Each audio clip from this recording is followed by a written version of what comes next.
So Marquesas, how far away is that? How isolated are we? 2,500 kilometers. 2,500 kilometers. And that's around the closest? That's the closer piece of land with human people living. We have other islands like 500 kilometers far.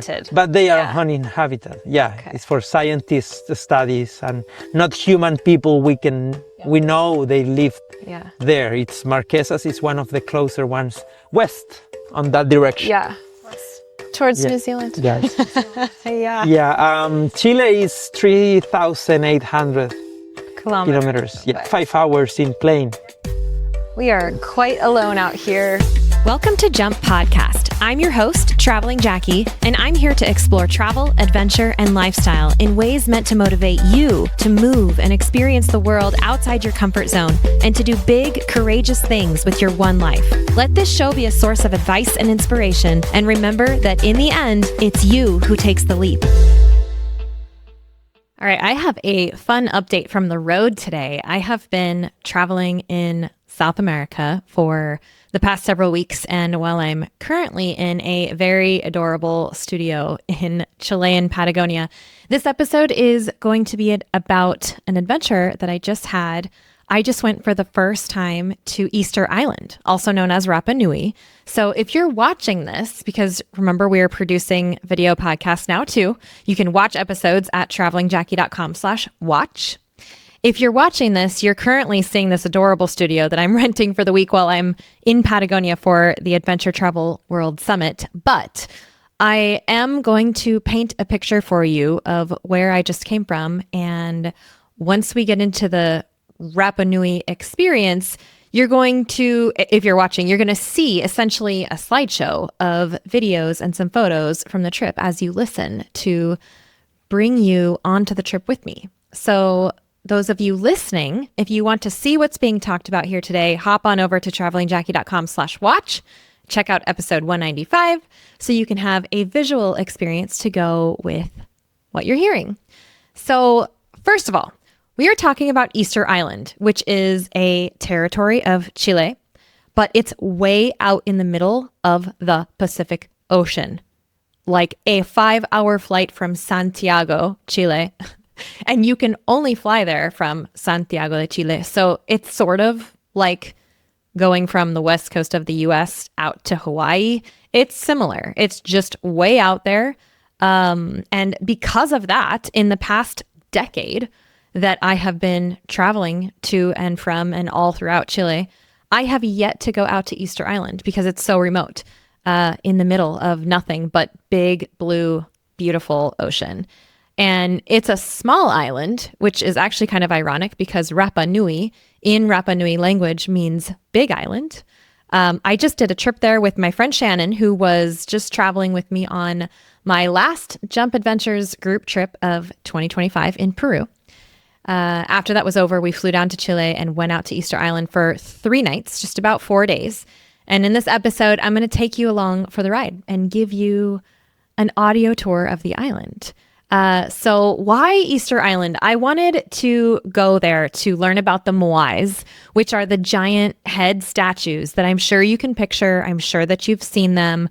They only exist there on that one island. And well, except for the ones that are in museums, throughout the world, but they all came from that one place. And I wanted to go see them for myself and to learn about the culture that created them and the mysteries surrounding them. And I have definitely done that now. And I'm going to take you with me on my immersive tour of the island. But before we get there, I also want to mention a very important fact about Easter Island, which is that 90% of the Rapa Nui National Park, which means 90% of all the cool sites around the island are accessible only if you have an official tour guide. So we went with a company called EcoChile. You can find them at ecochile.travel. And they made it so easy for us and have been so great to work with.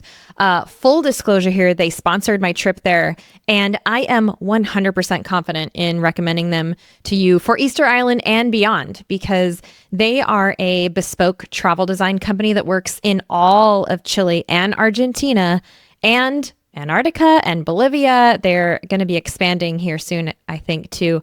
And pay attention because there's a bonus in this for you too.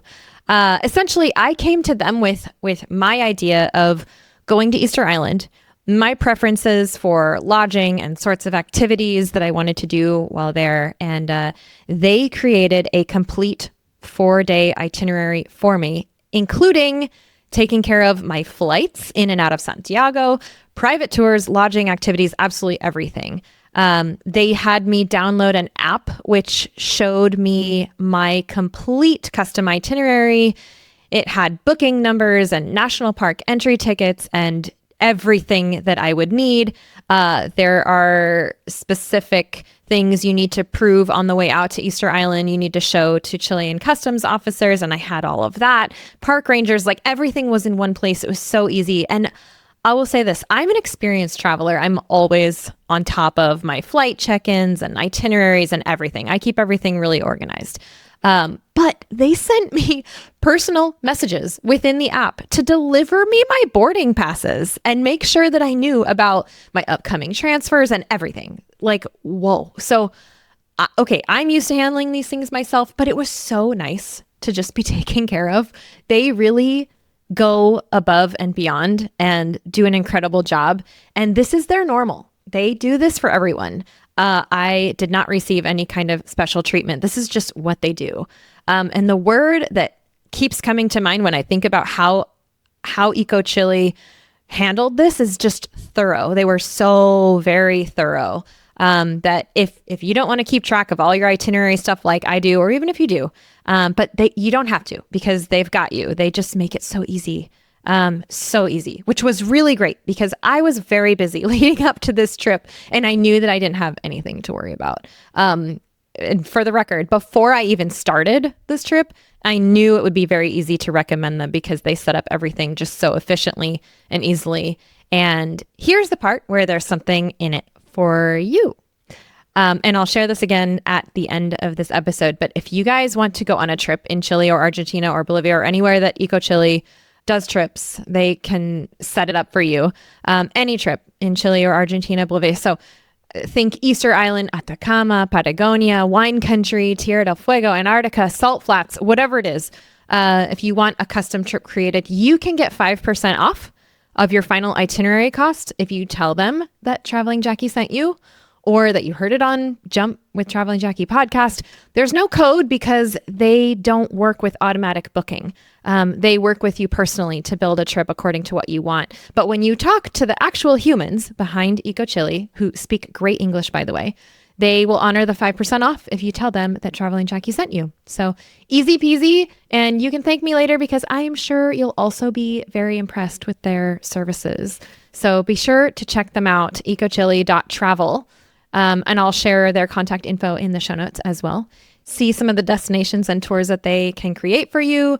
Or you can message me and I'll set you up with them. Either way works. You can always find me at Traveling Jackie on Instagram or via my website, travelingjackie.com. So, okay. So Eco Chile set my friend Shannon and I up with 3 nights there, which was perfect. And I want to say, if anything, I would say maybe 4 nights is better because there's so much to see and do that if you have an extra night, you might also just have extra time to relax and really enjoy your beautiful hotel and surroundings. So yeah, I would say 3 to 4 nights is a perfect amount of time on the island. All of our tours were private, which is the norm on the island. It keeps things intimate. And I actually love that they do it that way. It feels so much more personal and you really get to know your guide, which I really love. So we arrived to the airport and our guide, Tokerao, that's his name, Tokerao. We'll explain what that means later. He met us with real flower leis. I actually asked if they had a word for that in the Rapa Nui language, and he just said, no, just kind of flower necklaces. So, we call them leis, which is a Hawaiian word, which is actually somewhat appropriate because all of these languages are connected. So, but anyway, we had real flower leis. They were beautiful. They smelled so good and they made us feel so welcome. He took us to our hotel to settle in just enough to change and eat a delicious ceviche lunch. I mean, the seafood here is endless and delicious. And then he came back to get us, and we began our multi-day tour of Easter Island. So what you're about to hear is actual conversation from the trail, or sometimes the car, or sometimes the lunch table. I used my super handy, awesome little Rode mics to record a lot of our conversation as we went. So the idea here is to immerse you in Easter Island right along with us, to create a travel experience for you right where you are. You will notice that this production is far from perfect, but you know what? It's real. You're going to hear wind, occasional roosters, I'm sure, other people talking in the background, weed whackers. It was unbelievable how many of these sites had weed whackers going. But it just shows that they really care about maintaining these very special places. So yeah, this is the real deal as we are exploring Easter Island. So just assume that the breaks in convo were real breaks in convo. I've patched together the conversation we had over multiple days. So just please forgive the extra sounds or noticeable breaks in the conversation in advance, because hey, it's all part of the adventure. So you'll hear in this episode some of what we learned over several days in several different locations around the island. So keep in mind that while this is a great overview, there were so many stories in between, so many things that I chose not to share, so that you'll still be encouraged to go and find out the rest for yourself, because you're definitely going to have a different experience there than I did. You may have a different guide, which comes with different background, different stories. So yeah, this is meant to be just sort of a taste. And today we are focusing on the Moais, which are the big giant statues, where they came from, how they were carved, what they stood for, how they included archaeoastronomy, and some theories on how they were transported and why that part is still a mystery.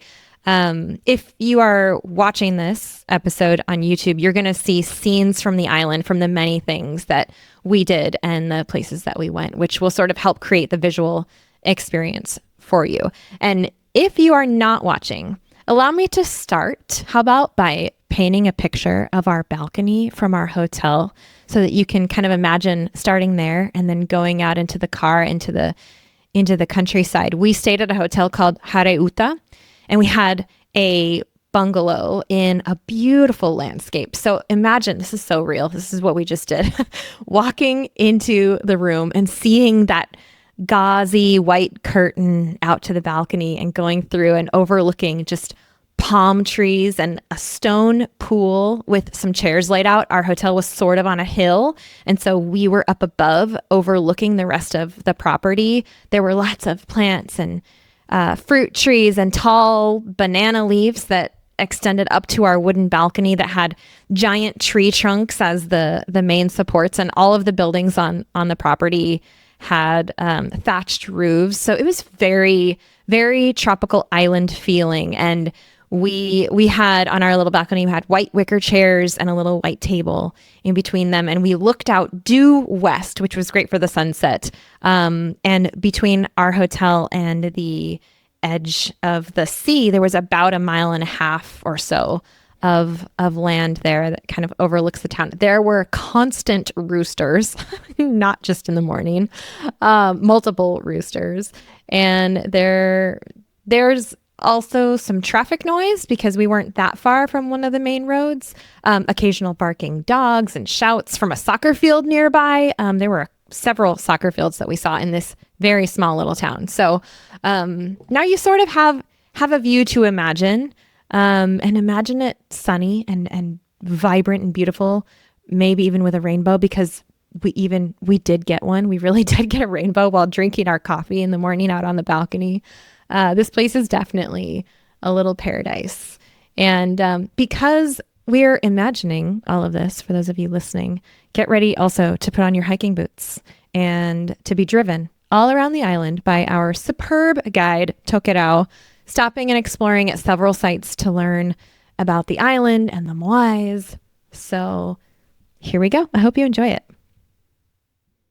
Welcome to Easter Island. Easter Island It's island in the middle of the Oceanic Pacific. Have 168 square kilometers. And all the formations we are looking around us is a volcanic formation. The first volcanoes started eruption 1 million years ago, and the island have more than 60 volcanoes around everywhere. It means every single hill you are looking around, it's a volcanic formation. Okay. The first people came to the island, they came probably from Marquesas, from French Polynesia. Mm-hmm. Marquesas is the closer place from here, from this point to another piece of land. And the oldest marking of fire we have on the land and in the cemetery areas here and in the national park, it's marking 1,000 years ago. It means the first people probably came from other Polynesian islands, mm-hmm. and they did the first fire or the first civilization formed here 1,000 years ago. Is when the first people came.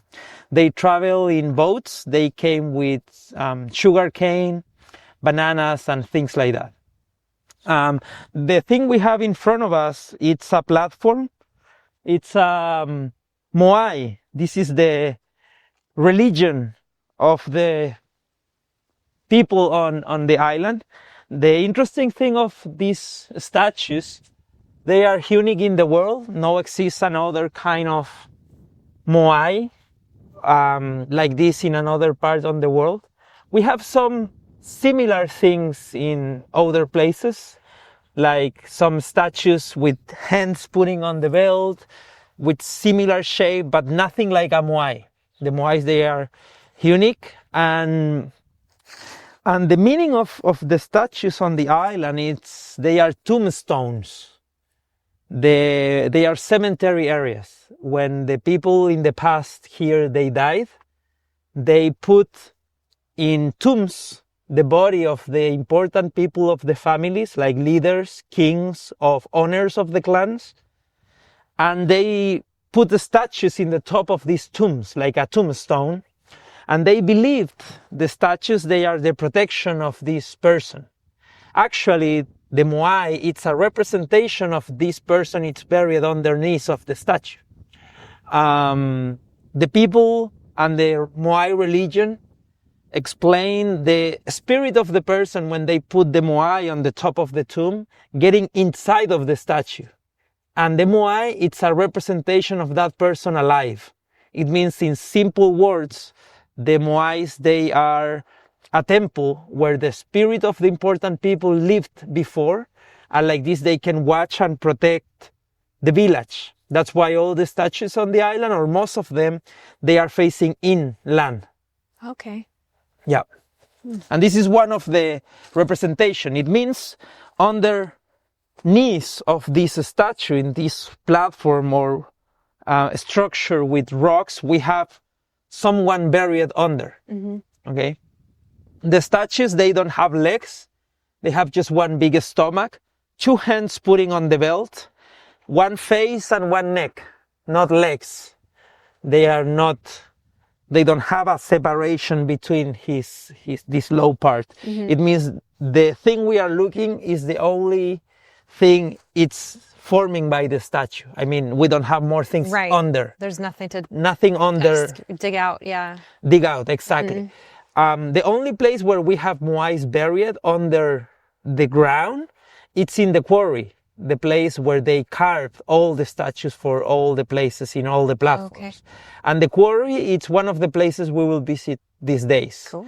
According to the facts, the families in the island, they had specialist works. They were specialties. They don't work, not everyone's carved statues. Just one family did the statues, one family did the fishing, the farming, the tools, the ropes, the boats, the agriculture, and all of the work they did around the island. Okay, it means with specialist work of families, everyone's need the work of the others. And like this, they did a circular economy when every family need the work of the other, and they exchange food around them. And like this, they did a circular economy. Okay, we will getting deep on this topic these days but this is like a small introduction. Cool. Yeah. Let's walk around the platform. Around the whole island, we have 1,050 statues in total. 1,050. Wow. We have 30% of the statues on platforms. We have another 36% of the statues in the quarry, in process to be finished, but they never moved them to another places. 20% of statues in transportation. And it means that if the Moais, they were in transportation, but when they stopped to do the Moai religion, just they leave them. Okay.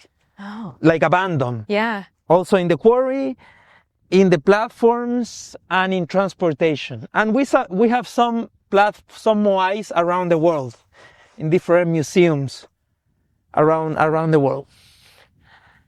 In 1600 or around that time, the Moais, they were knocked down. The people here, they don't believe more in the spiritual protection the statues represent, and they knock down them. It means if we are looking Moais standing up, this is a restoration. Oh, okay. 30 years ago, 20 years ago. The first restoration, it was in 1960. Like 50 years ago. That was the first restoration. Every place where we will go, except the quarry, if you see Moais standing up in platforms, that's a restoration. That's why we can see the cement in the bottom or the line of the neck. Yeah. It's because they were knocked down by some problems we had in 1600. Also, I will go deep on these details later. They put metal instructions, cement, and they standing up again the Moai. They don't carve more. The statue is just like it was before. Just they put pieces together, and they standing up in the place where they were. Okay, when they knocked down the statues, the Moai just did this, and they just fix them and standing up again. Okay. We are still looking the same kind of village the first people did before. In a line of time, if we can divide the history of the island, like I said before, we have 1,000 years of time. The first people came here in 900 after Christ. The people probably from other Polynesian islands. The first Moais, or the first platforms, they built here with the statues on the top of them, according to the carbon marking, it's 1200. And the last Moais they carve, according to the platforms and the cemetery areas and the studies in the bones they put under the statues, is in 1600. It means we have a time of around 400 years of time when they did these 1,050 statues. In transportation, in the quarry, in just one volcano where they did all of them, and other Moais in platforms. All of them for the same meaning, is spiritual protection. For one person? For one person, one Moai. Wow. It's a lot of work just to represent one person. And what was the population? At the beginning, the first people they came here, it was a group of probably 300 people, 3 boats. Okay. And then they getting bigger, and in the best time, like probably 1,500. Okay. Before the first Europeans, they came, 1,400, it was a population of 15,000 or 20,000 of people. It's hard to know exactly how much, but it was more than 15,000 for sure. Yeah, we have platforms with 15 Moais, platforms with 7 Moais, platforms with 4 Moais, some places with 3 platforms with different numbers of statues. It depends of the resources and the how powerful it was the clan. If the clan had a lot of resources, a lot of workers, and makes a lot of money or food, they can pay for many platforms and makes more spiritual protection for his area. Okay. It means more platforms and more Moais represent more power and more status between the clans. All of them, they had a monarchy when the king family was the biggest authority. And the king family had the connection with the god, Make. And he select and he divide the families with leaders on all of this group of people. According to the legends, the god Make tell to the set for the king who is a leader and who will be the leader of every clan. It was like a vision or a premonition coming from the god to the king and from the king to the other group of people. Like the king, it was the representation of the god. And we can see the statue here. He's facing the land. Probably it means the people, they were lived on this area. And we can see his nose, his lips, his two hands putting on the belt, and the holes. Well, it's broken in his head, but the holes in the eyes. Does it suggest that the person who was buried there was also powerful and influential, or just that this village had the resources, and so when somebody died, they would make the Moais? The most important person of the families, when they die, they have the privilege to have this. Got it. The other people, when they die, the normal ones, they cremate, they burn. Also, they reuse the bones of them for hawks or different ornaments. They don't have metal. It means they reuse the bones. They cremate the bones, the bodies. Also, they bury it in inland in cemetery areas, but not important like this. I mean, this is the protection for the clan, and this it's for the king of the clan, you know, the most powerful one. Like Egypt, they put his pharaohs in pyramids. Same idea with the Moais. The Moais, it was for the most important people of the families and the clans. They were at the beginning 7 different clans, and then in the best time of the island, they were 12 different specialties, clans and families. They had platforms with statues and Moais. And around the island, we have 297 platforms. 297 platforms with the statues on one of them. It means every clan, they have more than 20 platforms. If we look one platform and another platform separate of that one, it's not 2 different clans here. It's the same clan area. And they built 2 platforms, okay? Because every clan had like 20 or probably more if it's 297 platforms. All of them in the coast with the statues facing in. All of these small hills, they are volcanoes, and all of them, they are inactive.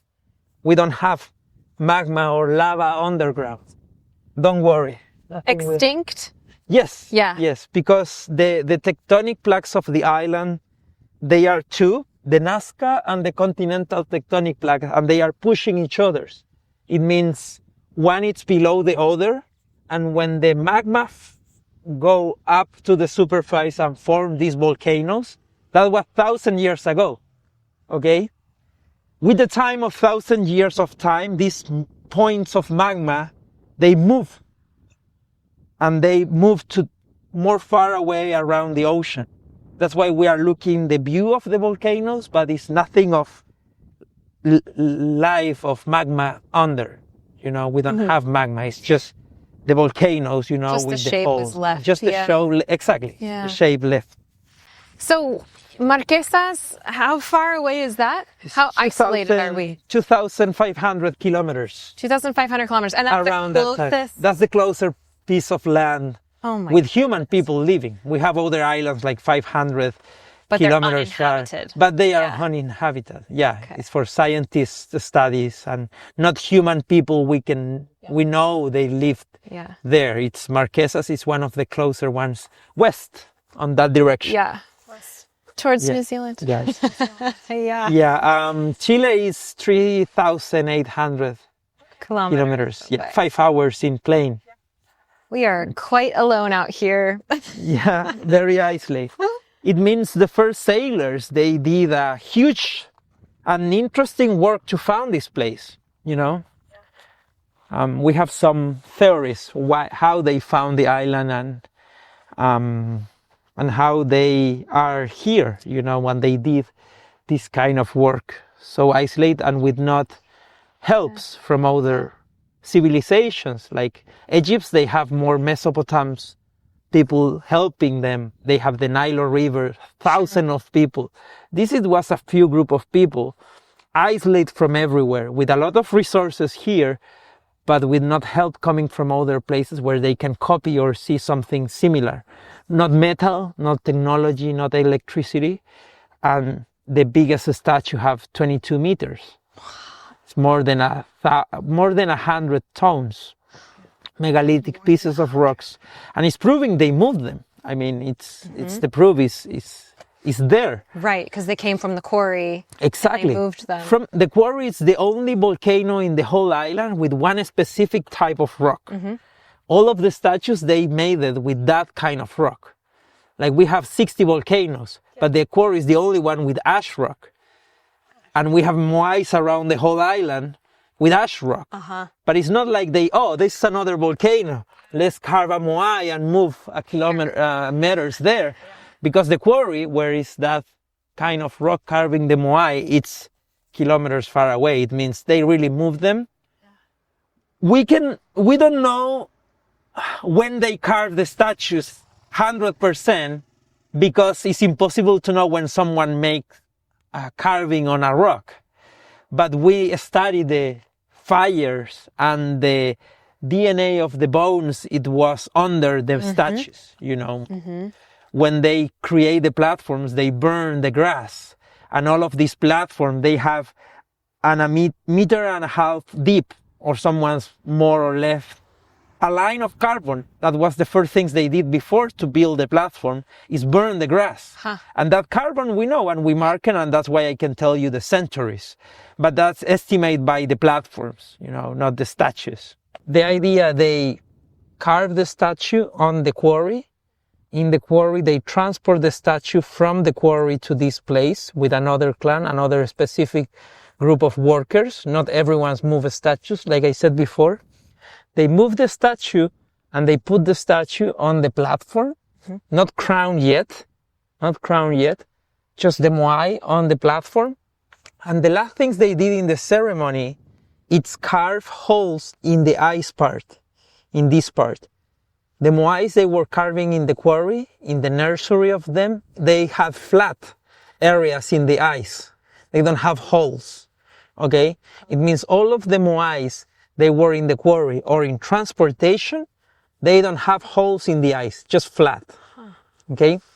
When they put the Moai on the platform, they carve holes on them. They went to the ocean, take blocks of coral from the ocean.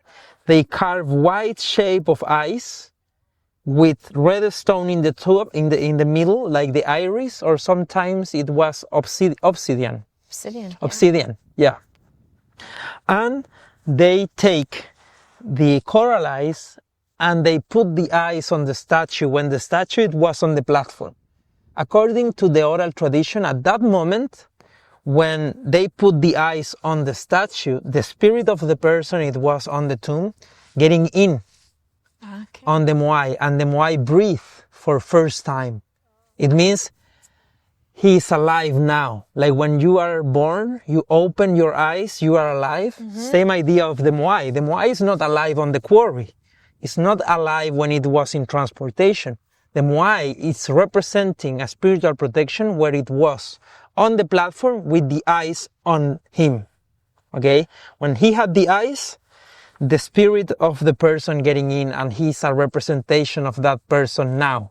He's the temple alive. But before of that, it's just a piece of rock. An important piece of rock because will be a representation of a person, but it's not alive yet except when have the eyes. That's why all of the statues we have in platforms, they have holes, not coral eyes. Coral disintegrate very fast. In 10 years outside is by erosion disappear. imagine these things were carving according to the facts in 600 years ago. Right. No coral eyes exist. Right. We found one real coral eyes of one moai in Anakena Beach covered by white sand.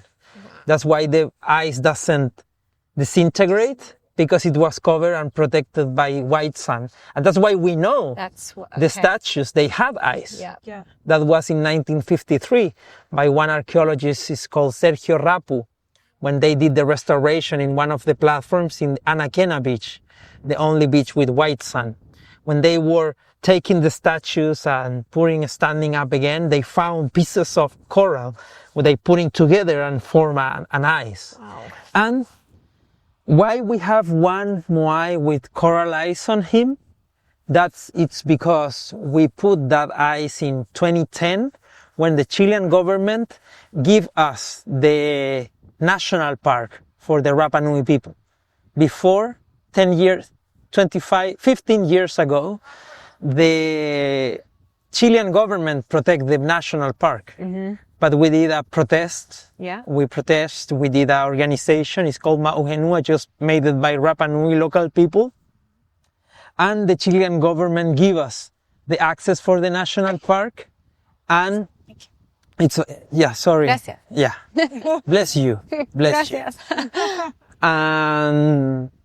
And when the president at that time, it was a woman, Michelle Bachelet. Yeah. She gave us the national park. We, like a representation, we put coral eyes on this moai. Like now we can protect our own national park, and it's a representation of, in a concept, like the things was happening at that time. Yeah. That's why it's not real coming from the ancient time, but we have one replica of one real ice. And then when we found that ice in Anakena Beach, not me, but the archaeologists, all the Rapa Nui, they realized the moai, they had ice, and they had the ice just when the moai was on the platform. Because the only moai carving with holes, it's on the platforms, not in transportation and in the quarry. It means that was an interesting and a strong fact to give us the idea about the life. They were very superstitious. I mean, the Rapa Nui people, they don't carve these moais and they don't move and use all his time to move these huge pieces of rock, because they know in 1,000 years more, me and the other people will make tours and make dollars with that. They don't need to be famous and think about all the world will know about the Rapa Nui people for his work. They did that because they really believed the statues, they represent protection. It means it's very interesting, to think about, and also so isolated from everywhere. They don't did that work to be famous, because probably in one point of the history, they believed they were the only people in the world. Imagine the expeditions in one point when they go out thousands of kilometers or hundreds of kilometers far away and people never came back. Mm-hmm. After 100 years to searching island around and don't found nothing, you start to think like, we are pretty far away from everywhere. Yeah. It means it's an interesting point. And that's why we put this coral eyes on the statue. And this is also a restoration did by William Malloy. William Malloy, it's an anthropologist from US. He did the restoration of 6 and 7 platforms around the whole island. He did the first restoration in 1960, actually. His mission, it was to standing up all the statues in platforms around the whole island. He did a few of them, and then he died. But all of that work free for us. We don't pay him. The community helps, but he did that work free. And also, if he was an archaeologist, if he found something, he will be the famous, mm-hmm. And people don't know too much about the meaning and all of the history we know now by technology. Before, it was a big mystery. It means it was a treasure for archaeologists come here and excavate under these things, what is the representation of these huge monuments. Okay, like I said yesterday, all the statues, the 297 platforms with people buried on their knees of the statues, they are on the platforms, they are in the coast because they represent protection. In the past, the leader, it's living inside of the statue, the spirit of the leader. Remember when they put the coralize, the spirit getting in on the Moais, and the Moais is him facing and looking the village. If he bring protection, he need to watch the village. That's why the statues, they are facing in, because they watch the village, they bring prosperity, fertility, good weather for the next season of farming, fishing, and planting trees for wood and resources and different elements to create the economy for the whole island. It means the statues, in simple words, they are spiritual protection. From where? From the highest society, from the most royalty and most important people. They take the decisions for all of the community, dividing specific clans. You got it? Yeah. Yeah. From this, these 297 platforms, they are around the coastline. The only one inland with the statues facing out is this place where we are now. It's called Ahuakibi or Ahuatiu. Ahu means platform, an ancestral cemetery area, Ahu. And Akibi will be the name of the place or the clan, or depends of the place where we are. For example, Ahu Tahai, the platform we saw yesterday. Ahu Akibi, the 7 statues. Ahu Tongariki, the 15 statues. And other ones. Ahu Akahanga, you have many different names, but Ahu means the platform where we are looking. And these rounded stones we have in front is part of the platform, and that's the statues, they are on the top. But why this platform is different than the others? Why they put 7 statues facing outside? If all of the statues around the island, they are not inland, they are in the coastline and facing in, okay? Have a meaning and an answer, okay? I will tell you where we will go and walk. Okay. Wait for us after commercials. Lay's, the best sweet potatoes. Stop it. Snickers. You cannot say. How about your Astro tours? Okay, take Astro tours in Easter Island. Toques Astro Talk tours. it out. Yeah. Include whiskey, wine, and telescopes. That's right.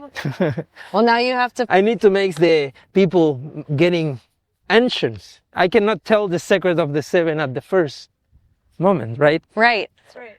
You gotta keep the. Yeah. This platform have a. This is not joke. this platform have a alignment with the constellation and the stars. Ooh, that's cool. Okay. Thank you. I have fans in the audience. And what is the alignment? In the past, the people used the longest day, the shortest day of the year, or the middle of the year, using the stars constellations. They came here traveling. They found the island using the stars. When they rise and set, it means they know around 220 different kind of constellation and stars in the horizon. It means just looking some stars they can see in the night sky. They know where is north, south, where is the constellation coming. They have that knowledge because they use it for thousands of years. The first people start to navigate in the oceanic continent 5,000 years ago. Okay, from Asia. In 2010, a group of anthropologists did a DNA study for people from Micronesia, the west part of the oceanic continent, Melanesia, and Polynesia, the 3 parts they conform the oceanic continent, and they found more than 0.5% from Taiwan in our DNA. Because some people say, no, you come from Norway, because Moais have red stones in the top. They were people with the red, like Vikings. Oh no, you come from Vikings because you have similar catamaran boats. You come from South America because you build similar platforms. Then the DNA study, and the most important fact we have is the blood said we come from Asia. And you cannot fight with that argument. It's like bloodline, it's like the strongest things we have. It means the Polynesian people and all the people, they come from this island, Hawaii, all of the islands around the whole continent started navigate from Asia in the year 3000 before Christ, 5,000 years ago. And all of these people, they were the biggest colonized group of people in the world. They found more place than any other civilization just using the stars. If we take all the space they take, navigate and follow the stars, it's like Russia and China together. All of this area, it's founded by them just with the stars. It means when the first people came here, they know about the stars. Of course they need to know. They had 1,000 years of knowledge of the stars. Have makes sense when they build these huge monuments, all of this work for 50 or 100 years of work, just working with rocks, they need to put it in a specific place, marking something. And they use the stars like calendars, like the longest day, when it starts the winter time, in the shortest day, when it starts the rain. And they use the platforms like calendars, like this, they can mark things during the year. What is the mark, with all of this introduction, what is the marking of this platform specifically? 23 of September. When start the equinox, the half day, the day have 12 hours at night and 12 hours at the day, okay? Just that day is the only day with 12 hours at night and 12 hours at the day. And the Orion belt rise in the middle of this platform just that day. The next day moving a little bit and moving a little bit and then that's cool. Move again. Mark the half of the year, and then move again, exactly, spring season, spring equinox. It means this platform is not just special because they are faces the ocean, also is special because have a alignment with the day of the half of the year, okay? And specifically the Orion belt, it's down in that direction that night when the platform is facing just in the middle. If you look from behind, west, yes. Like due west, like straight west? Straight west, correct. Straight west, exactly. It's marking specifically that point just that night. Just that night. Just that night. And this is one of the more than 10 platforms we have around the whole island. They are marking with the longest day, with the sunrise, sunset, like Machu Picchu, Stonehenge. Many civilizations, they did the same in the past. Yep. This is not just from us, but it's something also interesting. I love it. Follow us for more.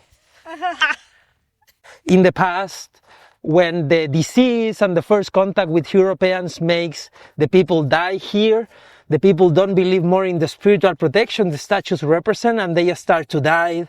They start to cut all the trees and start a war period, a civil war. A moment when the clans, they fight each other and they don't believe more in this protection and they knock down the statues. It means if we are looking Moais standing up, it's because this is a restoration. There you are. And they are standing up. It means they have cement inside and they were knocked down. Okay. This is the first restoration of the island by William Malloy in 1960. The first in the whole island. In a line of time, we can say the beginning, 900 after Christ, the first Polynesian people, they came here. 1200, the first statues carving. The last statues, 1600, first contact with boats and disease and bad things coming from out. Makes the war, probably the war take 10 years. We don't know exactly, but no more than 10 years. You are in a small island, I mean, where you can go. They kill a lot of people. More than half of the population died during the war. And the statues, they lost the power and they lost the hope in the spiritual protection. They knocked down them. Mm-hmm. After that, the Birdman. Yeah. After the Birdman, Catholicism. Mm-hmm. After Catholicism, Restoration. Restoration, tourism. Yeah. Total, 1,000 years. We will go talking about these days about these topics, but this is like in general sense, the whole line of time. Because I talk about war, Moais, religion, and I think sometimes can be a little bit like confused, and the line of time works to understand the age, the different age of the island. And that's the cement put in by William Malloy. In the neck, you can see the cement. According to the legends at the beginning, these 7 statues, they are representing the first 7 explorers. They found the island for first time. That's why they are facing out, and they are faces to the ocean, because we come from out. And they are the only ones, they know where we come from. That's why the 7 statues, they are in separate area. They are not in the coast. They don't represent a spiritual protection. They are a representation of the first 7 explorers. They came for first time on the island. How the 7 explorers, they found this place? According to the oral tradition legend, exists one king living in Hiva. Hiva, it was another island, probably in French Polynesia, probably closer Marquesas. Can be. It's around that area. We believe that because the only place with Hiva name on the oceanic continent is Marquesas, the closer place from here. It means makes sense. If we have the same name on the legend, and it's the closer place from here, they can travel from there. They call Marquesas like Nuku Hiva, Fatu Hiva, or Hiva Oa. Okay, but also they have the Hiva word. It means can be from there. The thing is, Hotumatua had a premonition, and he saw how big tsunamis kill all his kingdom. And in the vision, his soul go out of his body and travel to search a place where he can stay and take all his kingdom to be safe. In this vision, he was traveling with Haumaka, with a spirit. And the spirit showed him where is the way, where they need to go. Follow sunrise, going straight to east. When he wake up, he prepared the best 7 explorers, the best 7 sailors, and he sent them. They go out, they search the island, follow the sunrise. They found this place, and 6 of them tell to one, come back to the land of our king and tell him we found the land he said. And we will be here preparing the land for him, planting sweet potatoes, planting sugar cane, preparing, all the land.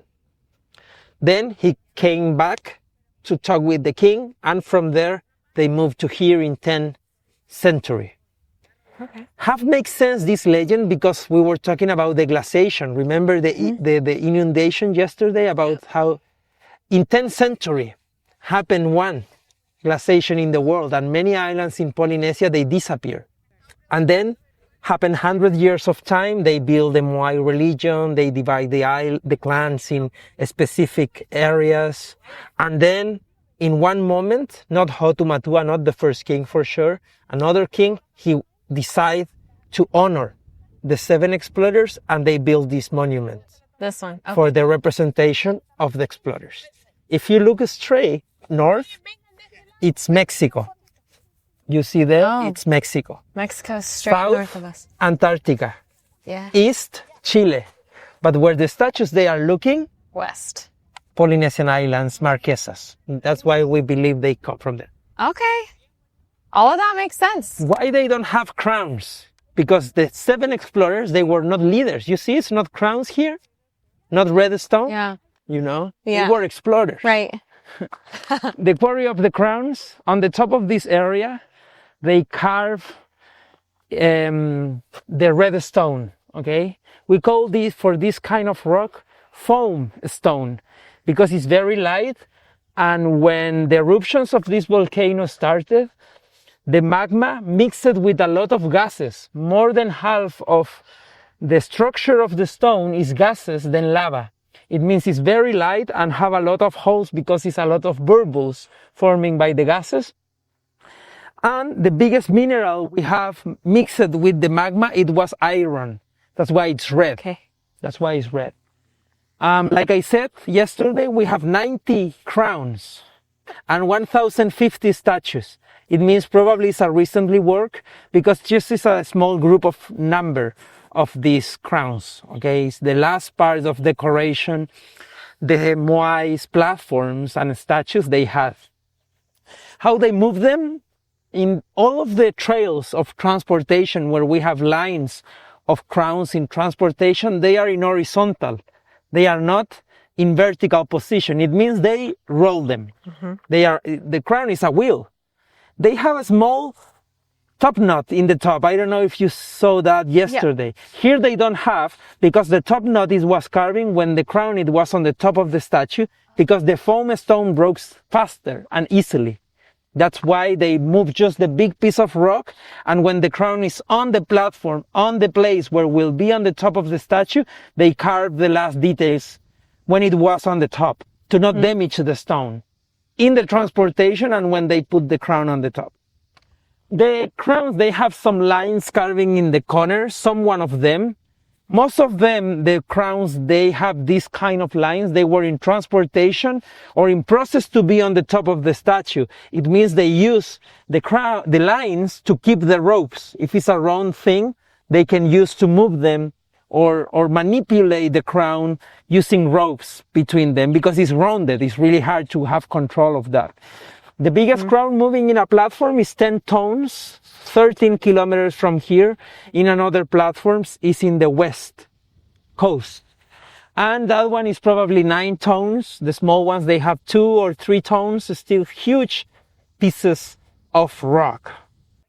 Transportation, the heavy weight of the statue is in his stomach. It means they were balanced like a refrigerator when you move, like a wibble wobble. Yeah, bottom heavy. Yes. Yeah. And 4 groups of people, 2 groups here with ropes in the shoulders and 1 group with the ropes in the stomach. Like this, they balance the Moai, and when the Moai is in his 0 gravity point, they turn around. And then again, they balance and they turn around. And the Moai can walk to the platform. The interesting thing here, all the statues, they are very small, of first generation, much older. They are here around break. And all the big ones, they are standing up or in process to be transported. It means that proves us also they learn from the small generations, the first generation of Moais, how transport, and then they replicate in a bigger scale. Yeah. Okay, if they transport them on this balance, the Moai need to have a heavy weight on the bottom. This big one is flat. You see, it means in sense of transportation, will be really hard to transport this Moai standing up. That's why sometimes I believe this big Moai here is just an example of how the master carver, they work. And if they need to sell his models for the other clans, to the other clans buy them, they need a showroom. They need a showroom. They need a place where they are showing his work.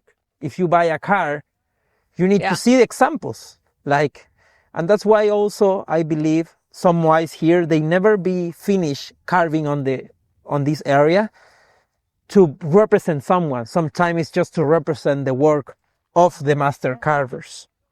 But that is the thing that I think about this kind of theories, okay? Yeah. Can be because we have places where we can see path of Moais in line, going in some direction, falling in line. They use path. But it's a lot of work to getting flat the path. They don't have metal to getting flat the area. It means it's a lot of work, just in 400 years of time. That's why the argument for that reason is they were specialties. Yeah. If everyone did the statues or carve statues or move statues, they will take 1,000 years to do 1,050. And they just take 400 years.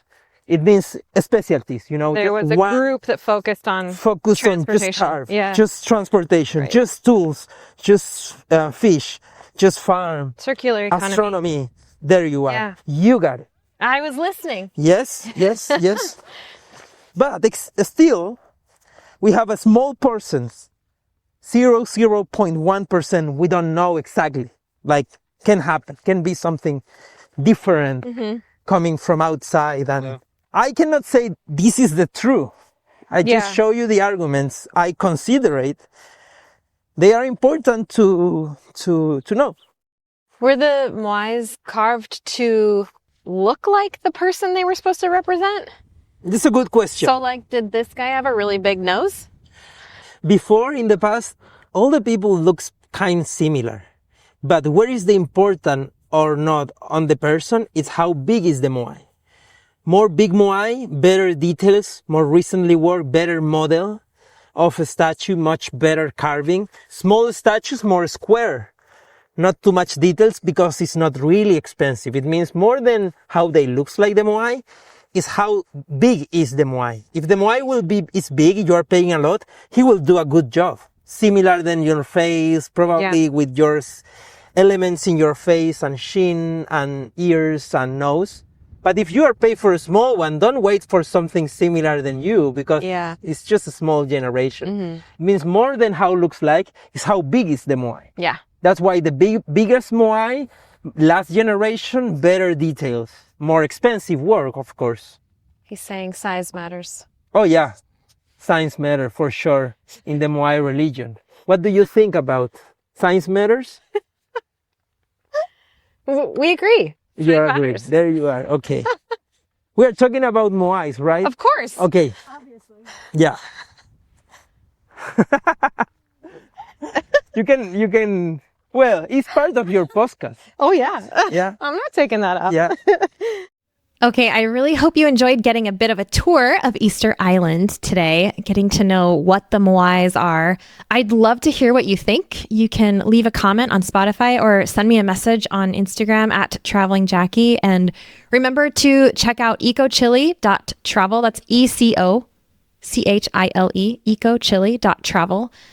Their contact is also in the show notes as well. And if you end up traveling with them, I would love to hear where you're going. And be sure to tell them that Traveling Jackie sent you so that you can get the 5% off of your final itinerary cost. And I have one more bonus for you. I know that you've learned a lot about, well, I hope that you've learned a lot about Easter Island in this episode, but I have saved my favorite and most interesting part of what we found on this island for the next episode. So be sure to tune in to episode 196 as well to find out what the best part of Easter Island was for me. So thank you so much for tuning in today, and we'll see you in the next one.